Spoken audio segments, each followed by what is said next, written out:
Ahojte, vítajte pri ďalšej svižnej 10-minútovke a poďme rovno na to. Využite ju kedykoľvek budete vy potrebovať, či už ráno, večer alebo uprostred dňa. Potrebujete sa rozhýbať, posilniť, natiahnuť, dodať trošku energie, tak je to pre vás ako stvorené. Takže začneme mačací chrbát. Takže pôjdeme na 4, rozprestiem si dlane pod ramena. Prsty čo najviac roztiahnem od seba, nohy sú na šírku bokov a len pomaličky prehnem, pozriem dohora a čo najviac vyhrbím. Zase všetko idem tak, aby to bolo príjemné. Nejdem do žiadnych prehnutí, kde už cítim, že ma niečo možno bolí, tlačí, že mi je to nepríjemné. Hej? Čiže každý máme niekde svoj limit z rôznych dôvodov. Takže idem naozaj že citlivo, hlavne tuto, keď začíname rozhýbavať. Takže len pomaličky. Rozhýbam chrbticu. Už pomaly zahrievame telo. Keď nejdem do žiadnych veľkých prehnutí a keď idem do vyhrbenia, skúsim čo najviac aj tie lopatky dať od seba. Kľudne si tam dajte aj na čas, kľudne tam chvíľku zotrvajte a hľadajte tie lopatky a skúste roztiahnuť ich čo najviac od seba. Aj vyplniť ten medzilopatkový priestor. Tak, pomaličky vrátime ten chrbátik na stred a pôjdeme si len sadnúť na päty. Natiahnem teraz ruky trošku viac dopredu a vrátim sa späť. Tu už nejdem do rovného, ale mám taký jemný sklon. Hej, pevný stred.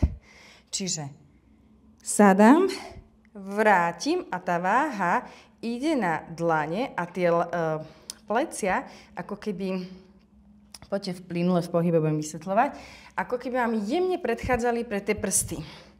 Čiže sadám a navážim na ruky. Hej, a vrátim sa späť. Tam musíte cítiť, že to brucho je napnuté a že naozaj, že pracuje. Že to nie je, že len som sa tak postavila, ale už je tam nejaký sklon, kde ja potrebujem viac spevniť celý stred tela. Lebo inak prehnem kríže a to nechceme. Hej, prehnem sa v driekovej oblasti a ja tam chcem stále ostať rovný chrbát. Takže poďte ešte 3, poďte ešte 2, posledný a bude zmena. Zastabilizujem a idem pravá ruka dopredu, ľavá ruka dopredu, vrátim a poď. Pravá, ľavá, vrátim. Teraz naozaj ten stred tela musí viac pracovať a pracujú, že šikmé brušné svaly. Musíte to cítiť, keď ja v podstate sa zapriem do tej dlane, ale to brucho mi tu pomáha. To udržať, dobre? Tú ruku natiahnu, to ťahám popri ušiach. Dopredu. Čo najviac ju krásne vystriem. Tak, poď. Ešte 2 a zase bude zmena. Posledný. Tak, výborne. Vrátime sa. Teraz opäť sa vrátim na 4. Jemne stále tá pánva je ako keby v sklone. A čo urobím je len nakrúžim rukou. Hej, čiže celou rukou na stranu. Položím dlaň a opäť si sadám. To isté, čo predtým, len sme zmenili polohu rúk. Ruky mi robia teraz veľký okruh. Takže pracuje ramenný klb.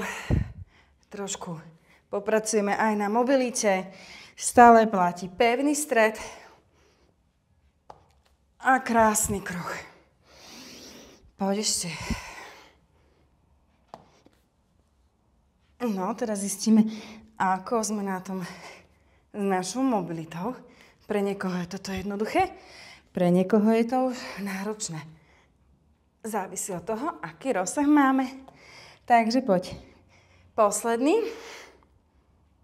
A bude zmena. Dobre, kolena viac k sebe. Dám si pravú nohu dopredu. A pôjdem len, zatlačím ľavú vedľa chodidla, vyrotujem sa na stranu a pôjdem len ruka dozadu natiahnutá a vrátim späť obe dlane z vnútornej strany chodidla. Takže dozadu, vrátim späť. Dozadu, vrátim späť.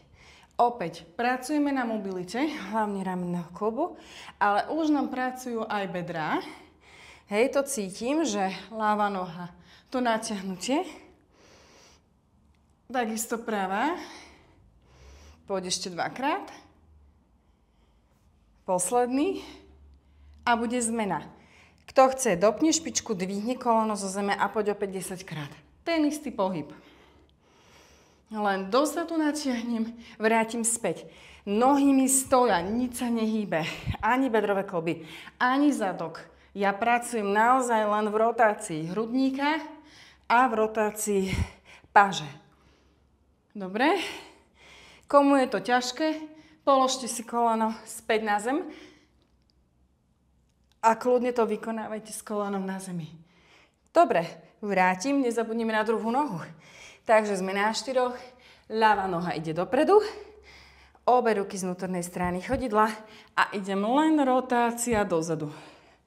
Ten istý pohyb, môžete si teraz zavnímať, ktorá je strana pre vás lepšia, ktorá horšia. Jedna ide vždy ľahšie, jedna ťažšie. Tak. A poď ešte. 7, 8, 9 a po 10 môžeme dvihnúť koleno zo zeme. Takže poď kľudne. A idem opäť. Iba pohyb, rotácia a paža. Nič iné, hej? Môžeš vidieť, že ja absolútne nepracujem s nohami. Toto je naozaj, že výživné natiahnutie a krásna práca v mobilite kĺbov. Ty potrebujeme rozvíjať, aby neboli tuhé, aby naozaj ten rozsah pohybu sme mali super. Potom sa nám to vlastne podarí aj s inými cvikmi. Dobre, poď ešte posledné 2. A posledný. Bude opäť zmena. Vrátime sa na 4. Preklopím špičky na nohách a idem do strechy s takými pokrčenými kolenami. Kľudne si dám nohy k sebe. Vykračujem pravou nohou dopredu z vonkajšej strany dlane. Vystriem chrbát po zem pred seba a vrátim. A podľava hneď. A vrátim. A kľudne tomu dajme trošku tempo. A hlavne dýchaj. Nádych, výdych. Snaž sa to chodidlo dostať čo najviac dopredu vedľa dlane. Dobre? Tam cítiš opäť ten rozsah toho pohybu. Ak to tak nejde, choď ako ťa telo pustí. Keď to budeš opakovať niekoľkokrát, uvidíš tú zmenu. Ideálne každý deň. Ak budeme robiť niečo každý deň, tak po určitom čase, kľudne už aj po týždni, budeš vidieť, že kam si sa posunula. A presne o to ide. Vidieť aj ten progres, vidieť aj tie výsledky, lebo to je to, čo nás vlastne motivuje na sebe makať, dobre? Takže, poď ešte pravá, ľavá. Tak. Vrátime sa na stred. Posledná vec. Vytočím do plenku, kľudne koleno nechám na zemi. Kto chce, vystrite obe nohy, ruky. Natiahnem ruku, nohu a len koleno k lakťu. Pevný stred. Priťahujem koleno, lakeť. Poď. 7, 8, ak počítam dobre, 9, 10, výborne. Ešte druhá strana.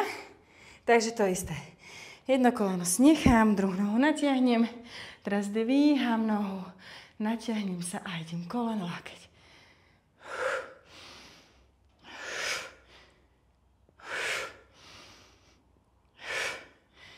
Snažím sa udržať pevný stred. Takže ten stred ťa musím spevniť. Inak padám. Kľudne si urobte aj náročnejšiu verziu, keď potrebujete. Tak. Mne sa chcelo dnes takto. Takže, ako som spomínala, Dajte si to kľudne každý deň. Uvidíte, kde sa meníte. Verím, že toto bola taká dobrá, svižná rozcvička pre vás a že vás to hlavne bavilo.